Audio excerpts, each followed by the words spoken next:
ಪ್ರವಾಸೋದ್ಯಮ, ಅಭಿವೃದ್ಧಿ, ಸಾರಿಗೆ ಮತ್ತಿತರ ಕಾರಣಗಳಿಂದ ಈಗಾಗಲೇ ಪಶ್ಚಿಮ ಘಟ್ಟ ವ್ಯಾಪ್ತಿಯ ಕಾಡು ನಾಶವಾಗಿದೆ. ಇದೀಗ ಇಂತಹದ್ದೇ 2 ಯೋಜನೆ ಜಾರಿಗೆ ರಾಜ್ಯ ಸರ್ಕಾರ ಮುಂದಾಗಿದೆ. ಹೀಗಾಗಿ ಬೃಹತ್ ಹೋರಾಟಕ್ಕೆ ಮಲೆನಾಡು ಪರಿಸರ ಹೋರಾಟಗಾರರು ಮುಂದಾಗಿದ್ದಾರೆ. ಈ ಕುರಿತಾಗಿ ಒಂದು ರಿಪೋರ್ಟ್ ಇಲ್ಲಿದೆ.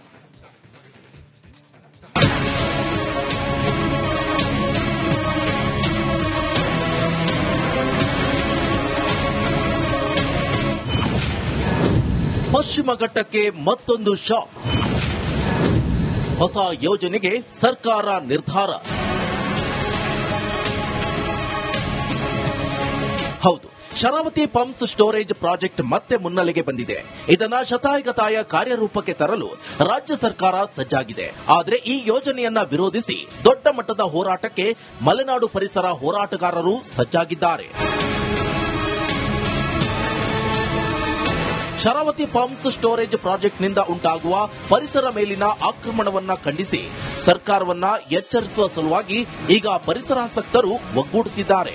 ಸದ್ಯ ಎಲ್ಲ ಪರಿಸರಾಸಕ್ತರು, ವಿವಿಧ ಸಂಘ ಸಂಸ್ಥೆಗಳ ಪ್ರಮುಖರು ಹೋರಾಟಕ್ಕೆ ಕೈ ಜೋಡಿಸಿದ್ದು, ಯಾವುದೇ ಕಾರಣಕ್ಕೂ ಪರಿಸರಕ್ಕೆ ಹಾಗೂ ಪಶ್ಚಿಮ ಘಟ್ಟಕ್ಕೆ ವಿರೋಧಿಯಾಗಿರುವ ಯೋಜನೆ ಬೇಡ ಅಂತ ಒತ್ತಾಯಿಸುತ್ತಿದ್ದಾರೆ. ಯೋಜನೆಗಳನ್ನು ಮುನ್ನೆಲೆಗೆ ತರ್ತಾ ಇದ್ದಾರೆ. ಒಂದು ಶರಾವತಿ ಪಂಪ್ಡ್ ಸ್ಟೋರೇಜ್ ಯೋಜನೆ ಅಂತ, ಮತ್ತೊಂದು ಶರಾವತಿ ನದಿ ತಿರುವು ಯೋಜನೆ. ನದಿ ತಿರುವು ಯೋಜನೆ ಅಂದ್ರೆ ಬೆಂಗಳೂರಿಗೆ ನೀರನ್ನ, ಕುಡಿಯುವ ನೀರನ್ನು ತೆಗೆದುಕೊಂಡು ಹೋಗ್ತೀವಿ ಅನ್ನೋ ಮಾತನ್ನು ಹೇಳ್ತಾರೆ.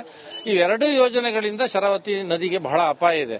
ದೊಡ್ಡ ಪರಿಸರ ನಾಶವನ್ನು ಮಾಡುವುದಲ್ಲದೆ ಶರಾವತಿ ನದಿಯನ್ನ ಕೊಲ್ತಕ್ಕಂಥ ಯೋಜನೆಗಳಾಗಿದ್ದಾವೆ ಇದು.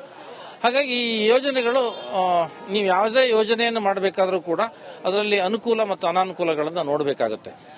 ಇನ್ನು ಈ ಯೋಜನೆ ಕಾರ್ಯಗತವಾಗುವ ಸ್ಥಳದಲ್ಲಿ ಇದುವರೆಗೂ ಕೂಡ ಹೊರ ಪ್ರಪಂಚದ ನಿಲುವಿಗೆ ಸಿಗದ ದಟ್ಟಾರಣ್ಯದ ಮರಗಳನ್ನು ಕಡಿದು ಭೂಮಿಯನ್ನು ಅಗೆದು ಭಾರೀ ಯಂತ್ರಗಳನ್ನ ಭೂಮಿಯಡಿ ಸ್ಥಾಪಿಸಲಾಗುತ್ತದೆ.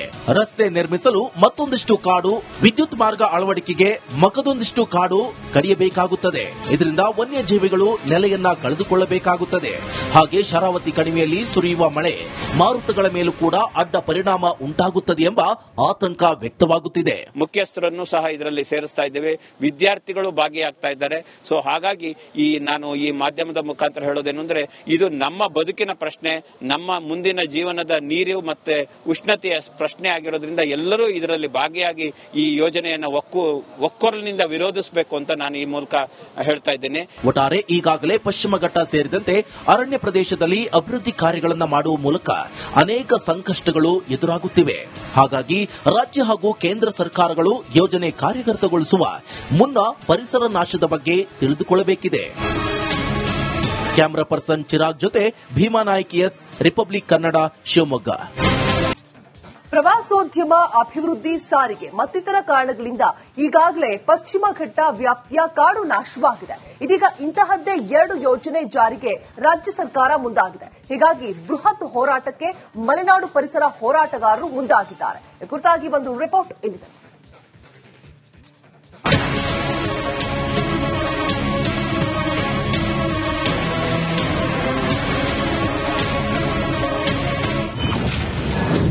ಪಶ್ಚಿಮ ಘಟ್ಟಕ್ಕೆ ಮತ್ತೊಂದು ಶಾಕ್.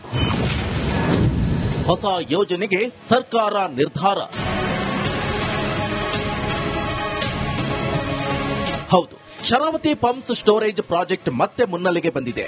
ಇದನ್ನ ಶತಾಯಗತಾಯ ಕಾರ್ಯರೂಪಕ್ಕೆ ತರಲು ರಾಜ್ಯ ಸರ್ಕಾರ ಸಜ್ಜಾಗಿದೆ. ಆದರೆ ಈ ಯೋಜನೆಯನ್ನ ವಿರೋಧಿಸಿ ದೊಡ್ಡ ಮಟ್ಟದ ಹೋರಾಟಕ್ಕೆ ಮಲೆನಾಡು ಪರಿಸರ ಹೋರಾಟಗಾರರು ಸಜ್ಜಾಗಿದ್ದಾರೆ.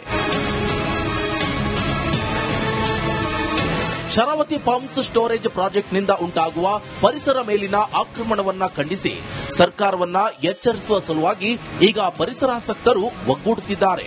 ಸದ್ಯ ಎಲ್ಲ ಪರಿಸರಾಸಕ್ತರು, ವಿವಿಧ ಸಂಘ ಸಂಸ್ಥೆಗಳ ಪ್ರಮುಖರು ಹೋರಾಟಕ್ಕೆ ಕೈ ಜೋಡಿಸಿದ್ದು, ಯಾವುದೇ ಕಾರಣಕ್ಕೂ ಪರಿಸರಕ್ಕೆ ಹಾಗೂ ಪಶ್ಚಿಮ ಘಟ್ಟಕ್ಕೆ ವಿರೋಧಿಯಾಗಿರುವ ಯೋಜನೆ ಬೇಡ ಅಂತ ಒತ್ತಾಯಿಸುತ್ತಿದ್ದಾರೆ. ಯೋಜನೆಗಳನ್ನು ಮುನ್ನೆಲೆಗೆ ತರ್ತಾ ಇದ್ದಾರೆ. ಒಂದು ಶರಾವತಿ ಪಂಪ್ಡ್ ಸ್ಟೋರೇಜ್ ಯೋಜನೆ ಅಂತ, ಮತ್ತೊಂದು ಶರಾವತಿ ನದಿ ತಿರುವು ಯೋಜನೆ. ನದಿ ತಿರುವು ಯೋಜನೆ ಅಂದ್ರೆ ಬೆಂಗಳೂರಿಗೆ ನೀರನ್ನ, ಕುಡಿಯುವ ನೀರನ್ನು ತೆಗೆದುಕೊಂಡು ಹೋಗ್ತೀವಿ ಅನ್ನೋ ಮಾತನ್ನು ಹೇಳ್ತಾರೆ.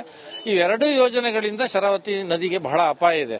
ದೊಡ್ಡ ಪರಿಸರ ನಾಶವನ್ನು ಮಾಡುವುದಲ್ಲದೆ ಶರಾವತಿ ನದಿಯನ್ನ ಕೊಲ್ತಕ್ಕಂಥ ಯೋಜನೆಗಳಾಗಿದ್ದಾವೆ ಇದು. ಹಾಗಾಗಿ ಈ ಯೋಜನೆಗಳು ನೀವು ಯಾವುದೇ ಯೋಜನೆಯನ್ನು ಮಾಡಬೇಕಾದ್ರೂ ಕೂಡ ಅದರಲ್ಲಿ ಅನುಕೂಲ ಮತ್ತು ಅನಾನುಕೂಲಗಳನ್ನು ನೋಡಬೇಕಾಗುತ್ತೆ. ಇನ್ನು ಈ ಯೋಜನೆ ಕಾರ್ಯಗತವಾಗುವ ಸ್ಥಳದಲ್ಲಿ ಇದುವರೆಗೂ ಕೂಡ ಹೊರ ಪ್ರಪಂಚದ ನಿಲುವಿಗೆ ಸಿಗದ ದಟ್ಟಾರಣ್ಯದ ಮರಗಳನ್ನು ಕಡಿದು ಭೂಮಿಯನ್ನು ಅಗೆದು ಭಾರೀ ಯಂತ್ರಗಳನ್ನ ಭೂಮಿಯಡಿ ಸ್ಥಾಪಿಸಲಾಗುತ್ತದೆ. ರಸ್ತೆ ನಿರ್ಮಿಸಲು ಮತ್ತೊಂದಿಷ್ಟು ಕಾಡು, ವಿದ್ಯುತ್ ಮಾರ್ಗ ಅಳವಡಿಕೆಗೆ ಮಗದೊಂದಿಷ್ಟು ಕಾಡು ಕಡಿಯಬೇಕಾಗುತ್ತದೆ. ಇದರಿಂದ ವನ್ಯಜೀವಿಗಳು ನೆಲೆಯನ್ನ ಕಳೆದುಕೊಳ್ಳಬೇಕಾಗುತ್ತದೆ. ಹಾಗೆ ಶರಾವತಿ ಕಣಿವೆಯಲ್ಲಿ ಸುರಿಯುವ ಮಳೆ ಮಾರುತಗಳ ಮೇಲೂ ಕೂಡ ಅಡ್ಡ ಪರಿಣಾಮ ಉಂಟಾಗುತ್ತದೆ ಎಂಬ ಆತಂಕ ವ್ಯಕ್ತವಾಗುತ್ತಿದೆ. ಮುಖ್ಯಸ್ಥರನ್ನು ಸಹ ಇದರಲ್ಲಿ ಸೇರಿಸ್ತಾ ಇದ್ದೇವೆ, ವಿದ್ಯಾರ್ಥಿಗಳು ಭಾಗಿಯಾಗ್ತಾ ಇದ್ದಾರೆ. ಸೊ ಹಾಗಾಗಿ ನಾನು ಈ ಮಾಧ್ಯಮದ ಮುಖಾಂತರ ಹೇಳೋದೇನು ಅಂದ್ರೆ, ಇದು ನಮ್ಮ ಬದುಕಿನ ಪ್ರಶ್ನೆ, ನಮ್ಮ ಮುಂದಿನ ಜೀವನದ ನೀರು ಮತ್ತೆ ಉಷ್ಣತೆಯ ಪ್ರಶ್ನೆ ಆಗಿರೋದ್ರಿಂದ ಎಲ್ಲರೂ ಇದರಲ್ಲಿ ಭಾಗಿಯಾಗಿ ಈ ಯೋಜನೆಯನ್ನು ಒಕ್ಕೊರಲಿನಿಂದ ವಿರೋಧಿಸಬೇಕು ಅಂತ ನಾನು ಈ ಮೂಲಕ ಹೇಳ್ತಾ ಇದ್ದೇನೆ. ಒಟ್ಟಾರೆ ಈಗಾಗಲೇ ಪಶ್ಚಿಮ ಘಟ್ಟ ಸೇರಿದಂತೆ ಅರಣ್ಯ ಪ್ರದೇಶದಲ್ಲಿ ಅಭಿವೃದ್ಧಿ ಕಾರ್ಯಗಳನ್ನು ಮಾಡುವ ಮೂಲಕ ಅನೇಕ ಸಂಕಷ್ಟಗಳು ಎದುರಾಗುತ್ತಿವೆ. ಹಾಗಾಗಿ ರಾಜ್ಯ ಹಾಗೂ ಕೇಂದ್ರ ಸರ್ಕಾರಗಳು ಯೋಜನೆ ಕಾರ್ಯಗತಗೊಳಿಸುವ ಮುನ್ನ ಪರಿಸರ ನಾಶದ ಬಗ್ಗೆ ತಿಳಿದುಕೊಳ್ಳಬೇಕಿದೆ. ಕ್ಯಾಮರಾ ಪರ್ಸನ್ ಚಿರಾಗ್ ಜೊತೆ ಭೀಮಾ ನಾಯ್ಕ್, ಎಸ್, ರಿಪಬ್ಲಿಕ್ ಕನ್ನಡ, ಶಿವಮೊಗ್ಗ. ಪ್ರವಾಸೋದ್ಯಮ, ಅಭಿವೃದ್ಧಿ, ಸಾರಿಗೆ ಮತ್ತಿತರ ಕಾರಣಗಳಿಂದ ಈಗಾಗಲೇ ಪಶ್ಚಿಮ ಘಟ್ಟ ವ್ಯಾಪ್ತಿಯ ಕಾಡು ನಾಶವಾಗಿದೆ. ಇದೀಗ ಇಂತಹದ್ದೇ 2 ಯೋಜನೆ ಜಾರಿಗೆ ರಾಜ್ಯ ಸರ್ಕಾರ ಮುಂದಾಗಿದೆ. ಹೀಗಾಗಿ ಬೃಹತ್ ಹೋರಾಟಕ್ಕೆ ಮಲೆನಾಡು ಪರಿಸರ ಹೋರಾಟಗಾರರು ಮುಂದಾಗಿದ್ದಾರೆ. ಈ ಕುರಿತಾಗಿ ಒಂದು ರಿಪೋರ್ಟ್ ಇಲ್ಲಿದೆ.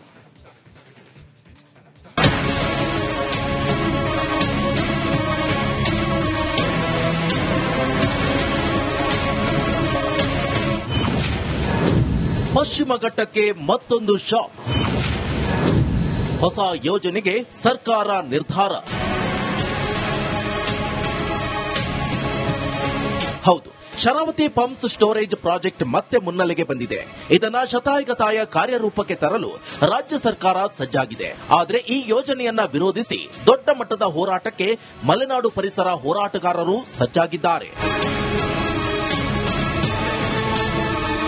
ಶರಾವತಿ ಪಂಪ್ಸ್ ಸ್ಟೋರೇಜ್ ಪ್ರಾಜೆಕ್ಟ್ನಿಂದ ಉಂಟಾಗುವ ಪರಿಸರ ಮೇಲಿನ ಆಕ್ರಮಣವನ್ನ ಖಂಡಿಸಿ ಸರ್ಕಾರವನ್ನ ಎಚ್ಚರಿಸುವ ಸಲುವಾಗಿ ಈಗ ಪರಿಸರಾಸಕ್ತರು ಒಗ್ಗೂಡುತ್ತಿದ್ದಾರೆ.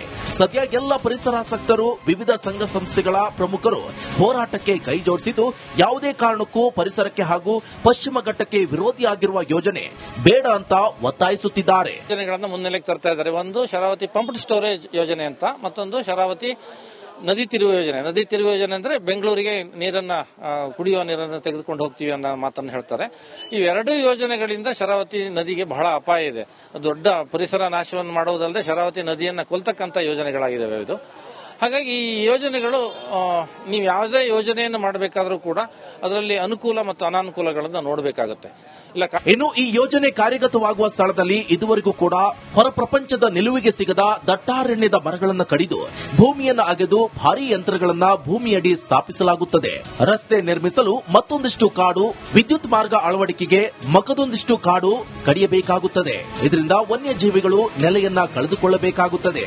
ಹಾಗೆ ಶರಾವತಿ ಕಣಿವೆಯಲ್ಲಿ ಸುರಿಯುವ ಮಳೆ ಮಾರುತಗಳ ಮೇಲೂ ಕೂಡ ಅಡ್ಡ ಪರಿಣಾಮ ಉಂಟಾಗುತ್ತದೆ ಎಂಬ ಆತಂಕ ವ್ಯಕ್ತವಾಗುತ್ತಿದೆ. ಮುಖ್ಯಸ್ಥರನ್ನು ಸಹ ಇದರಲ್ಲಿ ಸೇರಿಸ್ತಾ ಇದ್ದೇವೆ, ವಿದ್ಯಾರ್ಥಿಗಳು ಭಾಗಿಯಾಗ್ತಾ ಇದ್ದಾರೆ. ಸೊ ಹಾಗಾಗಿ ನಾನು ಈ ಮಾಧ್ಯಮದ ಮುಖಾಂತರ ಹೇಳೋದೇನು ಅಂದ್ರೆ, ಇದು ನಮ್ಮ ಬದುಕಿನ ಪ್ರಶ್ನೆ, ನಮ್ಮ ಮುಂದಿನ ಜೀವನದ ನೀರು ಮತ್ತೆ ಉಷ್ಣತೆಯ ಪ್ರಶ್ನೆ ಆಗಿರೋದ್ರಿಂದ ಎಲ್ಲರೂ ಇದರಲ್ಲಿ ಭಾಗಿಯಾಗಿ ಈ ಯೋಜನೆಯನ್ನು ಒಕ್ಕೊರಲಿನಿಂದ ವಿರೋಧಿಸಬೇಕು ಅಂತ ನಾನು ಈ ಮೂಲಕ ಹೇಳ್ತಾ ಇದ್ದೇನೆ. ಒಟ್ಟಾರೆ ಈಗಾಗಲೇ ಪಶ್ಚಿಮ ಘಟ್ಟ ಸೇರಿದಂತೆ ಅರಣ್ಯ ಪ್ರದೇಶದಲ್ಲಿ ಅಭಿವೃದ್ಧಿ ಕಾರ್ಯಗಳನ್ನು ಮಾಡುವ ಮೂಲಕ ಅನೇಕ ಸಂಕಷ್ಟಗಳು